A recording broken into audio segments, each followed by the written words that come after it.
नमस्ते मित्रांनो, आज थोडी आपल्या फायद्याची माहिती सांगणार आहे. हे किचन सिंक भांडं आहे आणि त्याचे कॉक आपण आता इन्स्टॉल करतो, म्हणजे जोडतोय थोडक्यात. आणि जॅगवार कंपनीचे कॉक आपण जोडलेले आहेत आणि त्याचा कोड नंबर आहे 5347 SD. ज्याची वरची बॉडीच लॉंग येते. शक्यतो इथं आपण 6 इंचाचा डिस्टन्स पीस इन्स्टॉल करत असतो, परंतु इथं डिस्टन्स पीसची गरज नाही. त्याचं पाणी पुढे आलेलं आहे. आता ह्याचे दोन बदल आपण केलेले आहेत की पूर्वी आपण जे वापरण्याचं किंवा पिण्याचं पाणी जे वापरायचो त्यातच फिल्टर बसवायचो, तो 6 इंचाचे डिस्टन्स पीस पण इन्स्टॉल करायचो. पण आता काय केलं की तो सेपरेट पॉईंट काढला. त्याने होतं काय की वॉशिंग मशीन ॲक्वाचा कॉक इथं बसवला की तो काय खराब झाला बंद करता येतो किंवा त्याच्यामुळं ह्या कॉकला काही डिस्टर्ब होत नाही. तर सेपरेट केलं.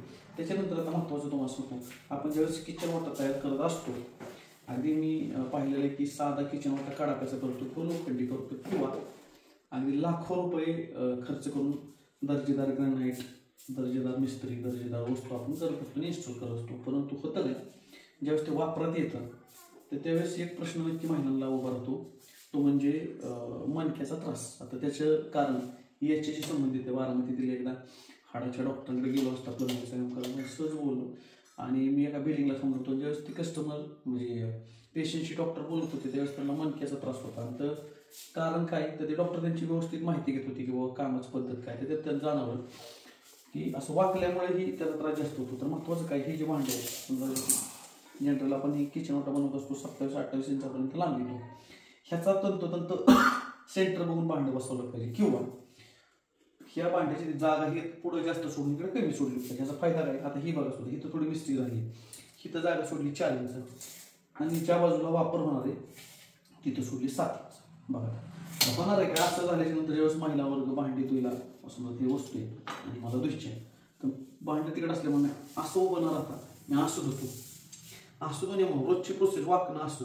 ही जी बॉडी अशी होती त्यामुळे नक्कीच इथं महिलांना त्रास उभा राहतो. आपल्याला उभं स्टेबल उभं राहून असं काम करता आलं पाहिजे. त्यासाठी हे सिंक भांडं आलेलं पाहिजे. तर मी ज्यावेळेस आम्ही काम करायला जातो प्लंबिंगचे, त्यावेळेस नक्की मालक लोकांना सांगतो की जे फरशीवाले मिस्त्री आहेत त्यांना हे भांडं मध्ये सेंटरला करायला हवं किंवा अलीकडे फिक्स करायला हवं. आता ही 4 इंचचं जागा आहे, ही 4 इंच जागा हिथून सुटली असते अशी, तर ती भांडं आज जातं 4 इंच, ही 3 इंच अलीकडे आलं असतं, 3-4 इंच. आणि 4 इंचासाठी जे महिलाला असं वाकायला लागतं, ती स्थळ उभं राहून ती भांडी धुता येतात. त्यासाठी माझे सगळ्याच बंगलं बांधणाऱ्यांना, घराचं काम करणाऱ्या, नवीन रिनोव्हेशन करणाऱ्यांना, जे किचन वाटा बनवतात त्यांनी नक्कीच याची काळजी घ्या की किचन वाटा बनवत असताना सिंकचं भांडं सेंटरपेक्षा थोडं अलीकडे घ्या. अलीकडे घेतल्यामुळं महिलांना जे वाकायला लागतात ही तरी थोडं आहे, कधी कधी तर अजून 1-2-3 इंचाचं माप ठेवून का कळत नाही आपल्याला की फरशीवाले का ती भांडं तिकडं इन्स्टॉल करतात. किंवा वाकण्याचा त्रास आहे, तो वाकण्याचा त्रास आयुष्याचा त्रास होऊन बसतो. तर सगळ्यांनी भांडं एकदा सेंटरच्या थोडं अलीकडे फिक्स करा, कॉक बरोबर सेंटरला घेते, त्याचं पाणी सेंटरच्या थोडं अलीकडे पडलं तरी फरक पडत नाही, भांडे धुता येतात. तर ही गोष्ट महत्त्वाची आहे.